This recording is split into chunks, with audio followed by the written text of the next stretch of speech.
Bilas Bincang Klaskum.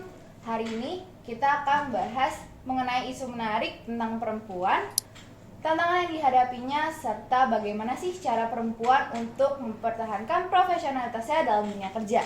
Perkenalkan sebelumnya, aku Alra Salsabila sebagai host di acara Bilas kali ini. Dan hari ini kita sudah kedatangan narasumber yang memang ahli dalam bidang perlindungan perempuan dan anak, yaitu Ibu Puan Dinapia Yunan SH.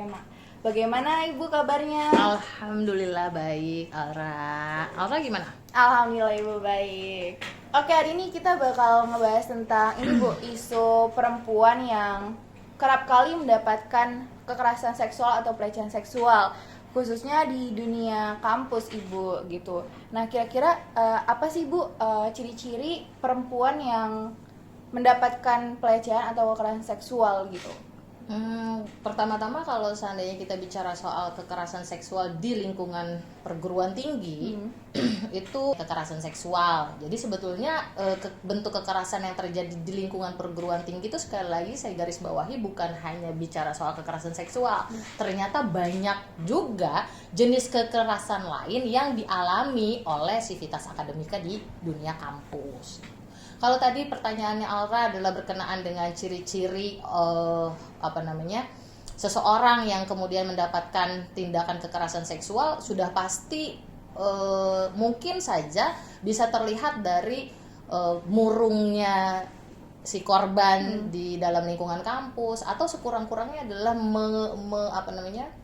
mengurangi keinginan atau gairah dia untuk datang ke kampus untuk melakukan kegiatan penimbangan ilmu begitu ya, yang seharusnya harusnya perguruan tinggi atau kampus menyediakan ruang aman terhadap ya seluruh sivitas akademika. Saya tidak bicara soal perempuan saja, tapi yang disasar oleh perbuatan ini juga tidak luput laki-laki juga kerap kali menjadi korban dalam konteksnya kekerasan seksual maupun kekerasan dalam bentuk lain. Oke Bu, kalau misalkan kita berbicara itu di lingkup kampus ya, kadang kan edukasinya tentang pelecehan dan kekerasan seksual ini tuh masih minim sekali Bu. Nah, kira-kira apa sih yang bisa kampus berikan untuk sebagai bahan edukasi kepada mahasiswanya atau sivitas akademiknya gitu Bu? Iya, kalau secara regulasi tadi saya sampaikan bahwa pemerintah sudah menyediakan Permendikbudristek yang semula adalah nomor 31 kemudian diganti menjadi 55 yang menjadikan perluasan daripada kekerasan seksual.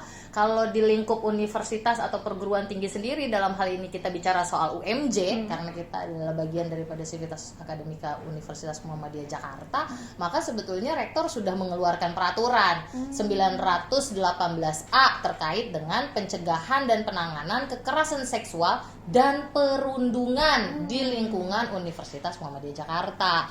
Nah, yang menjadi persoalan adalah kan sebetulnya melihat dari munculnya peraturan rektor tersebut, UMJ sudah lumayan cukup visioner tuh, dibandingkan dengan pemerintah saja baru kemudian memperluas bentuk kekerasan di dalam perguruan tinggi saja setelah tahun 2024. Yang semulanya hanya memuat soal kekerasan seksual di lingkungan kampus.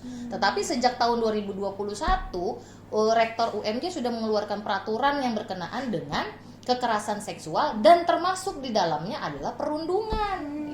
Jadi sepaket tuh ya Bu? Iya, sudah lebih dulu justru. Tapi yang menjadi persoalan tadi, kembali ke pertanyaannya Alra, bagaimana kemudian mensosialisasikannya, itu tantangan juga bagi kami. Kebetulan saya sedang menjabat sebagai ketua unit layanan kekerasan seksual dan perundungan di Universitas Muhammadiyah Jakarta, yang kemudian tantangan utamanya adalah membangun kepercayaan dari setiap sivitas akademika, karena kalau kita bicara soal kekerasan seksual dan kekerasan lainnya dalam bentuk apapun di lingkungan perguruan tinggi, bukan hanya terhadap mahasiswa, tapi juga bisa saja kekerasan seksual atau kekerasan lainnya juga dialami oleh dosen misalnya, atau skemanya adalah dosen dengan mahasiswa, itu yang paling umum karena berawal dari relasi kuasa tadi. Kemudian ada mahasiswa dengan mahasiswa juga sangat dimungkinkan, atau mahasiswa dengan karyawan atau tendik juga dimungkinkan, atau justru bahkan mahasiswa terhadap dosen. Iya toh, ada juga zaman sekarang yang mahasiswa nyeleneh terhadap dosennya, mentang-mentang ada dosen muda dan lain sebagainya. sekedar catcalling saja itu kan juga termasuk Iya. dalam bentuk pelecehan Pelecehan seksual. seksual. Itu kan hanya sedikit saja dari jenis kekerasan seksual yang ditentukan di dalam Permendikbudristek. Kalau tidak salah ada 21 jenis, Oh. termasuk di dalamnya menatap dengan nuansa seksual saja sudah termasuk dari bagian pelecehan seksual. Oh, Tuh. tapi 21 itu wow, banyak sekali. ya, Tapi banyak. mungkin kalau kayak orang awam akan menganggapnya hanya sebagian aja, bahkan nggak ada setengahnya gitu loh Bu. Nah, berarti ULKSP ya Bu ya? Oke, itu baru dibentuknya tahun berapa Bu kira-kira? Kita bersamaan dengan peraturan rektor yang tadi tahun 2021, tapi kemudian baru efektif melakukan sosialisasi dan seluruh program itu di tahun 2022 berarti ya, Oh. setahun setelah pembentukannya. Nah, langkah yang paling awal adalah sebagaimana yang sudah dimandatkan di dalam Permendikbudristek tersebut juga, bahwa setiap perguruan tinggi harus mempunyai satuan tugas. Oh. Satgas gitu ya, kalau kita sebutnya sebagai Satgas, dulu disebut sebagai Satgas PPKS karena masih cakupannya hanya kekerasan seksual. Seksual. Sekarang sudah meluas nih. Keperundungan juga. Iya, ke dalam jenis kekerasan lain. Kalau tidak salah tuh ada kekerasan fisik, kekerasan psikis, kemudian kekerasan verbal, ada juga diskriminasi dan intoleransi, ada juga kebijakan yang mengandung kekerasan, termasuk di dalamnya juga tadi sebelum kekerasan diskriminasi itu ada kekerasan seksual juga termasuk di dalamnya. Jadi sudah lumayan cukup melebar dari yang semulanya hanya kekerasan seksual. Nah, kalau di UMJ sendiri cara mengantisipasinya supaya ini kan kita masih dalam rangka upaya supaya semua sivitas akademika itu melek terhadap keberadaan ULKSP ini ya, atau keberadaan Satgas. Salah satu upaya yang paling sering kita lakukan adalah tentu saja melalui seminar dan sosialisasi. Itu sudah pasti, kita sudah pernah melakukan itu, dan itu pun masih sangat terasa kurang untuk mencakup seluruh sivitas akademika yang begitu banyak di UMJ, sehingga mereka tersampaikan informasi tentang keberadaan ULKSP dan juga informasi tentang perbuatan apa saja sih yang diatur dan tidak boleh dilakukan di dalam ruang lingkup kampus misalnya. Nah, pembentukan Satgas itu sebagaimana yang dimandatkan tadi di dalam Permendikbudristek sudah kita buat. Jadi UMJ itu sudah punya. Sudah punya sendiri ya. Iya, Bu? sudah punya Satgas, dan yang membedakan UMJ dengan universitas lain adalah karena kita ini luas sekali cakupannya, bahkan termasuk kampus A yang ada di Cempaka Putih. Sehingga kemudian strateginya adalah membentuk Satgas dengan jumlah yang banyak dan mengirimkan perwakilan dari tiap-tiap fakultas. Iya, itu sih yang paling nyata sekali harus kita bangun, sistemnya harus ada supaya kemudian para satgas yang ada di fakultas itu bisa kemudian melakukan tugasnya secara maksimal dan fokus cakupannya kan hanya di fakultas saja. Iya. Karena kalau kita langsung ambil di pusat, tidak mempunyai perwakilan di setiap fakultas, sementara kita ada sekitar 12 ya. 12 fakultas dengan pasca sarjana misalnya, itu kan sangat sulit untuk menjangkau seluruh perbuatan yang sebagaimana kita ketahui bahwa kekerasan seksual atau kekerasan lainnya tuh biasanya terjadi justru di tempat-tempat yang tidak banyak orang ketahui, gitu, secara diam-diam bukan di ruang publik, meskipun kekerasan yang bukan basis bukan pelecehan gitu ya, bentuknya masih mungkin. Kalau yang bentuknya pelecehan masih mungkin tuh dilakukan di ruang terbuka, misalnya catcalling, tatapan yang tatapan seperti menelanjangi perempuan, seterusnya itu kan bisa dilakukan di ruang publik gitu. Oke, berarti kita juga baru tahu juga nih tentang ULKSP ini kan. Nah, mungkin bagi teman-teman yang penasaran tentang ULKSP, ada Instagramnya ya Bu? Ada Instagramnya. Oke, ULKSP ya Bu? Iya, UMJ. ULKSP, iya, _UMJ kalau tidak salah. Oke, mungkin teman-teman boleh dikepoin tentang ULKSP ini di Instagramnya, apa aja sih kegiatannya. Dan untuk teman-teman yang ngerasa bahwa kalian itu ngerasa dilecehkan atau mendapat kekerasan seksual, bisa banget melakukan pelayanan ke ULKSP atau mengadu ke ULKSP. Dijamin aman ya Bu? Insya Allah, karena kita bekerja juga dengan prinsip-prinsip penanganan terhadap korban kekerasan seksual sebagaimana yang dimaksud atau yang termuat di dalam Permendikbudristek sih, seperti misalnya kepentingan terbaik bagi korban, jaminan kerahasiaan, jaminan ketidakberulangan, aksesibilitas terhadap disabilitas misalnya, kemudian kesetaraan gender, semua prinsip yang termuat di dalam Permendikbudristek itu juga kita akomodasi di dalam peraturan rektor UMJ gitu. Jadi jangan takutlah kalau lapor terus kemudian beritanya akan tersebar. Itu akan ada jaminannya, dan jaminannya juga bukan hanya soal keep rahasia atau identitas, tapi juga jaminan bahwa ada perlindungan. Bentuk perlindungannya banyak tuh.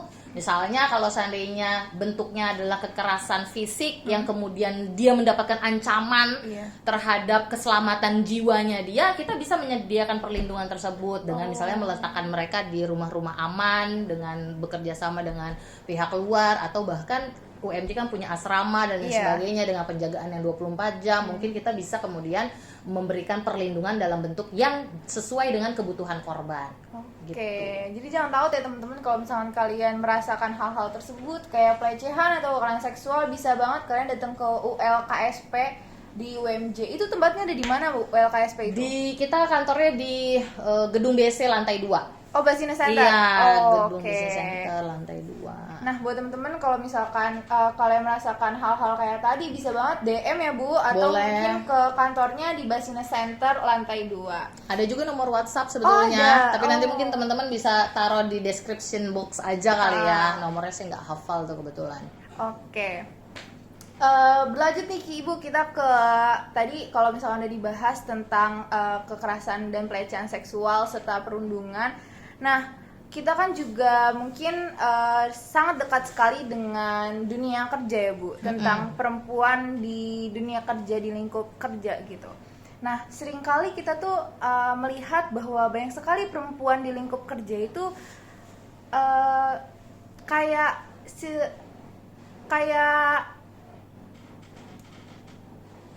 mendapatkan perlakuan tidak sepantasnya Bu di dunia kerja, apalagi perbedaan gender yang sangat amat jomplang ya, bisa kita bilang, yang dimana perempuan itu dianggap tidak bisa memimpin atau bahkan selalu berada di bawah laki-laki gitu. Nah, kira-kira bagaimana sih Bu sebenarnya stereotip masyarakat yang masih melekat tentang perempuan yang tidak bisa memimpin atau tidak bisa satu langkah lebih maju daripada laki-laki di dunia kerja gitu? Ya, yang tadi Alra jelaskan itu kan bicara soal budaya patriarki yang sampai hari ini masih tegak berdiri di Indonesia, begitu ya. Bahkan saya sendiri juga merupakan perempuan yang berkecimpung di dunia karir, kebetulan profesinya adalah seorang dosen gitu, yang juga sebetulnya menjadi salah satu bagian atau perempuan yang merasakan perlakuan patriarki di dalam keluarga. Suami saya berasal dari satu daerah di Indonesia yang kemudian sangat kental patriarkinya. Secara keseharian juga saya bicara begini, tidak usah jauh-jauh kita bicara ke dunia kerja lah untuk meminta kesetaraan gender gitu ya terhadap laki-laki dan perempuan. Bicara soal di ruang lingkup domestik saja. Ya, bicara soal rumah tangga itu kerap kali yang urusan rumah tangga itu hanya dibebankan tugasnya dan kewajibannya kepada perempuan, kepada si istri. Si suami itu seolah-olah stereotip yang ada di masyarakat, tugas dan kewajibannya hanya kerja cari nafkah. Sudah selesai sampai sana. Selama dia melakukan tugasnya itu dengan baik, maka dia adalah ayah yang paling baik. Sementara kalau perempuan, kalau seandainya pun lah dia kerap kali harus dihadapkan pada pilihan. Jadi bekerja itu seolah-olah adalah pilihan di mana kamu perempuan mau pilih mau bekerja atau mau jadi ibu rumah tangga. Seolah-olah itu adalah dua pilihan yang harus mengorbankan satu sama lain gitu. Padahal kenapa tidak dilakukan secara bersamaan dua-duanya dengan dukungan misalnya keluarga dan suami. Nah, stereotip-stereotip itulah yang harus kemudian kita rubuhkan sehingga kemudian antara laki-laki dan perempuan itu memang kita adalah entitas manusia yang sama. Yang membedakan kita itu kan hanya kodrat yang memang sudah kodrati. Misalnya melahirkan, menyusui, menstruasi. Ya laki-laki nggak mungkin bisa melakukan itu. Secara biologis memang tidak diciptakan hal yang demikian. Dia dirancang bukan untuk itu. Terus kemudian hal-hal yang itu menghasilkan pandangan masyarakat bahwa perempuan itu lebih di bawah daripada laki-laki, lebih lemah dibandingkan dengan laki-laki. Padahal kalau misalnya kita mau kaji lebih dalam, kalau seandainya laki-laki diberikan kesempatan merasakan menstruasi, Katanya penelitian mengatakan 3 hari pertama dia akan pingsan tuh, tidak sanggup melawan penderitaan, menampung penderitaan betapa sakitnya menstruasi. Tuh. Jadi kalau seandainya kita diargumentasikan sebagai makhluk yang lemah, sudah bisa terbantahkan tuh dengan argumentasi itu. Bahkan kalau seandainya ada penelitian yang mengatakan bahwa seandainya laki-laki melahirkan di bukaan keempat, dia bisa saja meninggal karena saking tidak bisa menahannya rasa sakit yang diderita oleh perempuan pada saat melahirkan. Tapi kita perempuan diciptakan untuk bisa menanggung itu. Tuh. Kita melahirkan nih, katanya secara bersamaan sekian puluh tulang kita tuh seolah-olah patah. Rasa sakitnya tuh digambarkan demikian, saking menderitanya melahirkan. Makanya kemudian meninggal dalam melahirkan itu dihitung dengan jihad, karena saking mempertaruhkan nyawanya. Tapi kerap kali kita dianggap makhluk yang lemah. Mungkin karena mengedepan gini kali, kan banyak banget masyarakat di luar sana yang mengatakan bahwa perempuan tuh lemah karena mereka mengedepankan perasaan daripada logika. Kalau laki-laki kan lebih mengedepankan logikanya daripada perasaan. Iya, bisa jadi juga itu menjadi argumentasi mereka, tapi bukankah kemudian laki-laki juga punya perasaan yang sama seperti kita? Malah justru saya melihat bahwa budaya patriarki ini juga sebetulnya dibebankan kepada laki-laki, bisa saja berdampak negatif juga terhadap laki-laki itu sendiri, selain kepada kita ya sebagai perempuan. Misalnya saja begini, stereotip patriarki itu laki-laki harus kuat dan tidak boleh menangis. Ya, itu umum banget tuh. Iya kan, kayaknya kalau lihat laki-laki nangis, ih cengeng banget sih, lemah banget sih. Padahal kan dia bukan robot, dia bisa merasakan yang sebagaimana manusia lainnya rasakan gitu. Yang pada akhirnya karena stereotip dia dibebankan pada tanggung jawab harus tampil kuat, tampil gagah, pada akhirnya dia memendam itu dan akhirnya stres sendiri. Laki-laki bisa saja begitu. Kenapa tidak kemudian diberikan kesempatan kita sesama manusia untuk kemudian ya saling mengisi saja kekurangan satu sama lain tanpa harus merendahkan satu sama lain gitu, tanpa harus mengecilkan satu sama lain. Kan bisa saja kita bermitra sejajar begitu ya. Kayak misal tadi saya cerita bahwa saya adalah salah satu perempuan yang mungkin memilih untuk bekerja begitu, tapi kemudian budaya-budaya patriarki masih terus kental. Karena begini, kerap kali perempuan dihadapkan pada pilihan, terus bahasanya seperti ini di masyarakat. Kamu boleh kerja tapi ya ada tapi. Iya, kamu boleh kerja asalkan gitu. Rumah terjaga, anak-anak terurus. Jadi seolah-olah pernah nggak laki-laki yang mau bekerja tapi diberikan syarat tapi tadi. Boleh kamu kerja, boleh kamu sukses, tapi ya anak-anak sudah harus terurus dan lain sebagainya. Itu kan budaya yang memang melekat di masyarakat. Semua beban diberikan kepada perempuan, seolah-olah urusan yang domestik itu adalah urusan perempuan saja. Laki-laki itu tidak sepatutnya mengurus urusan domestik. Dan itu ternyata Alra ditanamkan justru sejak kita kecil di lingkup keluarga. Berarti mulainya dari keluarga ya, pola pikirnya itu tuh terbentuk dari keluarga ya. Makanya PR kita nih bagi para perempuan-perempuan muda yang kemudian hendak mau membina sebuah rumah tangga misalnya, mau berketurunan dan lain sebagainya, peran kita sebagai istri dan ibu harus mematahkan tuh, merubuhkan soal patriarki tersebut. Gitu, bahwa ya perempuan bisa kok kerja berbalance dengan urusan domestik rumah misalnya. Karena begini, di dalam keluarga saja misalnya, ketika kita bersaudara, misalkan di dalam keluarga ada laki-laki dan perempuan, kerap kali anak laki-laki itu tidak dibekali, seolah-olah tidak apa-apa kalau laki-laki tidak bebenah rumah, tidak apa-apa kalau laki-laki tidak bisa memasak, atau memasak itu tugasnya perempuan. Kamu itu laki-laki, adik kamu itu perempuan, sehingga adik kamu mengerjakan yang ini, kamu mengerjakan yang itu. Sudah ada pengkotak-kotakan itu, sehingga patriarki ya terus saja bisa ditemukan di dalam kehidupan masyarakat. Maka justru itu tugas kita untuk kemudian mengangkat isu ini, selalu dibicarakan sehingga selesai dan memberikan pemahaman kepada orang-orang. Karena begini Alra, mungkin bagi kita kita punya privilege terhadap kemerdekaan kita sebagai seorang perempuan. Iya, Mungkin Ara di rumah ibunya bekerja atau tidak, kan begitu. Bekerja atau tidak? Enggak. Mungkin tidak bekerja, tapi mungkin juga ada di lingkungannya Ara sekitar yang kemudian menemui perempuan yang bekerja juga misalnya, atau ibu tidak bekerja tapi tidak sama sekali memberikan pembatasan terhadap Alra untuk berekspresikan diri begitu ya.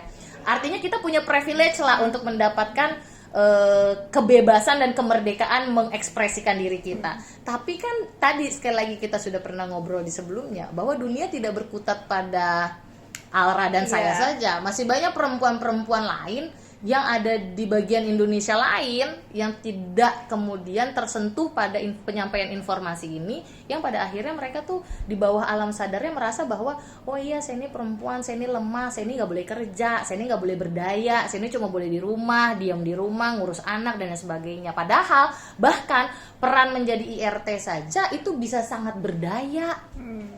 Betul. Boleh saja perempuan memilih untuk tidak berkarir, itu pilihannya, dan itu sangat luar biasa karena jadi IRT jauh lebih ribet dibandingkan dengan wanita pekerja yang di kantoran misalnya. Dan jauh lebih capek juga ya, Bu? Iya, betul. Tapi kalau tadi bicara soal diskriminasi di lingkungan kerja, alhamdulillahnya sekali lagi bahwa saya dapat privilege bekerja di Universitas Muhammadiyah Jakarta yang sebetulnya budaya-budaya atau diskriminasi bias gender itu tidak saya temukan terlalu mencolok. Iya, terlalu mencolok karena di UMY sendiri kita bicara di ranah fakultas hukum saja sudah dipimpin oleh dekannya yang berjenis kelamin perempuan.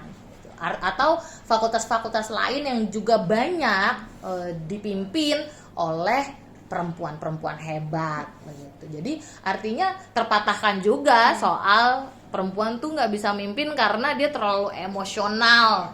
Padahal untuk menjadi seorang pemimpin juga dibutuhkan empati dan simpati yang kental tuh, dibandingkan dengan pemimpin yang nggak punya empati sama sekali. Nah, berarti patriarki ini sebenarnya juga mempengaruhi keputusan yang diambil oleh perempuan itu sendiri ya, Bu? Karena kan kita juga banyak melihat mungkin karena mereka merasakan patriarki yang sangat besar dan dorongan dari lingkungannya tentang diri dia sebagai perempuan.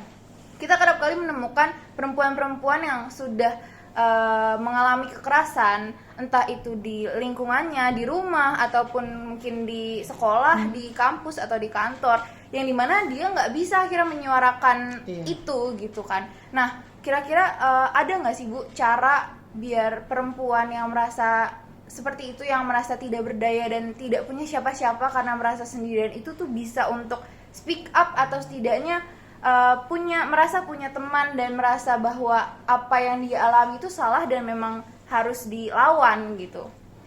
Ya, bahwa keputusan yang diambil perempuan sebagian besar dipengaruhi oleh laki-laki itu juga by data betul adanya begitu ya, bahwa kebanyakan perempuan, misalnya saja contohnya begini, ketika perempuan sudah menikah kemudian hendak mau memilih apakah dia mau melanjutkan karir atau justru tidak, memutuskan untuk tidak berkarir, itu berangkat dari larangan atau tidak dilarang oleh suami. Gitu.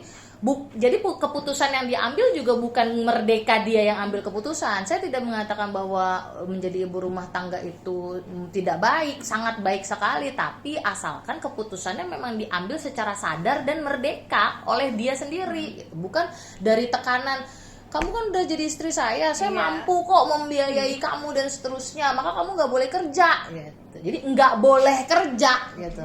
Jadi padahal kan kita sebagai seorang perempuan, kita kan entitas yang sama. Saya manusia, dia juga manusia gitu ya, yang kadangkala ingin eksistensinya terlihat, kadangkala ingin memberikan peran lebih ke dalam kehidupan bermasyarakat gitu. Jadi kalau seandainya dibatasi seperti itu ya sangat mengkungkung sekali perempuan untuk kemudian bisa berdaya ke dalam lingkungannya mereka gitu. Padahal kan kalau di Islam itu dalam berumah tangga suami itu adalah pakaian bagi istri. Kalimat yang digunakan pakaian loh. Pakaian bagi istri, dan istri begitupun sebaliknya, istri adalah pakaian bagi suami. Jadi kalau kita mencerna dari kalimat tersebut aja, pakaian itu fungsinya untuk apa sih? Pertama kali fungsinya adalah membuat kita percaya diri. Tuh. Fungsinya adalah membuat kita percaya diri.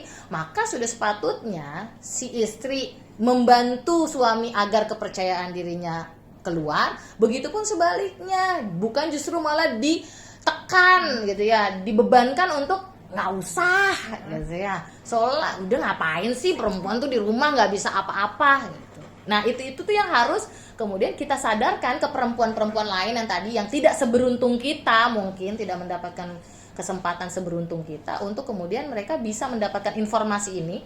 Jadi caranya ya salah satunya adalah dengan mengangkat terus informasi ini dan terus membicarakannya.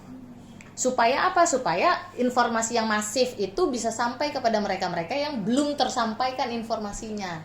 Begitu. Sehingga mereka sendiri juga bisa, oh iya ya, saya tuh berharga loh. Saya tuh sebagai manusia boleh kok berkarya, boleh kok menunjukkan eksistensi dengan cara bekerja, entah itu bekerja di kantor, entah itu bekerja dari rumah dan lain sebagainya. Seharusnya perempuan dengan cara yang demikian ini kita mensosialisasikannya dengan berbagai macam platform yang ada, harusnya informasi itu bisa sampai ke perempuan-perempuan lain yang sedang mengalami kungkungan itu, sehingga mereka bisa membebaskan diri mereka dari perasaan-perasaan yang menganggap bahwa mereka itu lemah, mereka itu nggak bisa ngapa-ngapain. Udah ngapain sih, nggak ada gunanya, mendingan di rumah aja. Nah, itu kan mengkerdilkan dia. Padahal secara data, kalau seandainya anak laki-laki dan anak perempuan di dalam masa waktu pendidikan itu jauh lebih banyak yang berprestasi adalah anak perempuan dibandingkan dengan anak laki-laki. Tapi kenyataannya Alra, ketika dia sudah sampai pada sekolah menengah atas, yang lebih banyak meneruskan studinya ke perguruan tinggi adalah laki-laki dibandingkan dengan perempuan. Kenapa demikian? Karena stereotip tadi soal patriarki, nggak boleh perempuan terlalu pinter. Itu sering banget tuh. Nanti jadi pembangkang, nggak bisa diatur gitu. Itu kan sebetulnya menunjukkan ketidakpercayaan laki-laki membangun sistem tersebut. Itu kan dibangun oleh ya ketakutan, keinsecurean laki-laki terhadap kemampuan yang dimiliki oleh perempuan. Maka supaya dia nggak pinter-pinter banget, deh nggak usah sekolah deh, lulus SMA mending nikah aja, bangun keluarga dan sebagainya.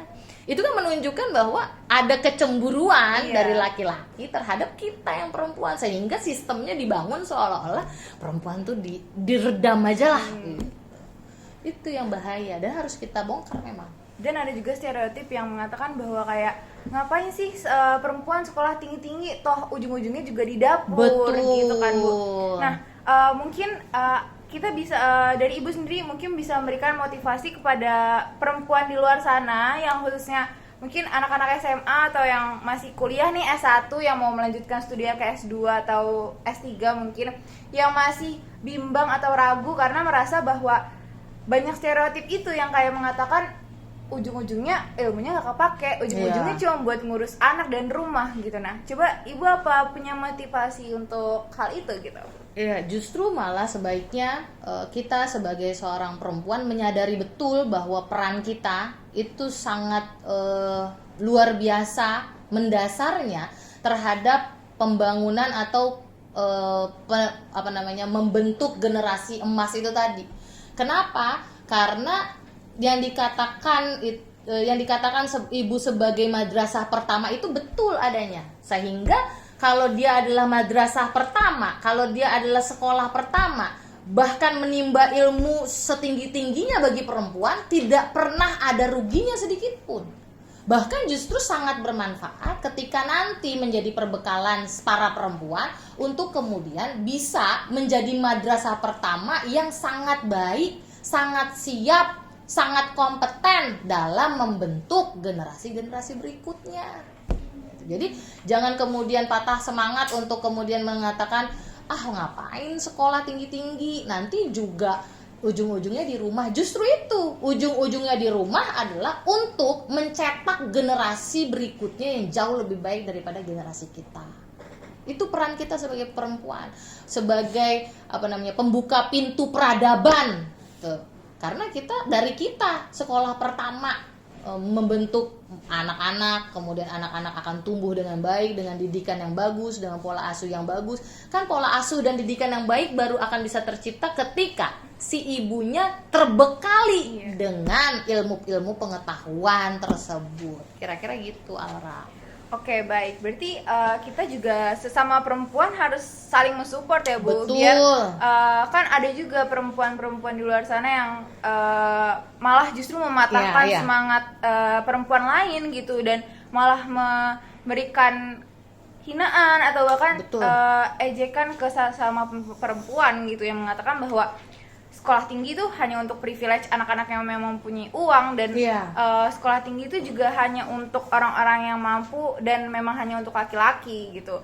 Nah, mungkin teman-teman semua, kita hari ini sudah mendapatkan banyak sekali pembelajaran tentang mulai dari kekerasan seksual ya, Bu, terus juga tadi bagaimana caranya untuk gimana sih caranya untuk melaporkan kekerasan ataupun pelecehan seksual di lingkungan kampus, dan tentang patriarki di lingkungan masyarakat, bagaimana sih cara menanggulanginya, ternyata dimulai dari diri kita sendiri gitu. Mungkin Ibu terima kasih banyak. Sama-sama telah memberikan motivasi juga dan banyak informasi ilmu terhadap pembahasan kali ini. Semoga kita semua bisa berdampak bagi sesama yang. Baik teman-teman, dari diskusi hari ini kita banyak sekali mendapatkan informasi dan juga motivasi dari Ibu Puan, yang dimana kita juga harusnya bisa sama-sama berdampak ya, Bu, dan memberikan motivasi terutama kepada perempuan maupun laki-laki tentang kesetaraan gender. Nah, kita udah banyak banget membahas tentang kekerasan seksual tadi, bagaimana cara untuk melaporkannya ketika kita mendapatkan perundungan ataupun pelecehan seksual, dan bagaimana menanggulangi stereotip di masyarakat itu juga dimulai dari diri kita sendiri. Nah, Ibu terima kasih banyak telah memberikan informasi dan motivasi. Kalau begitu, sekian dari Bilas hari ini. Goodbye semuanya.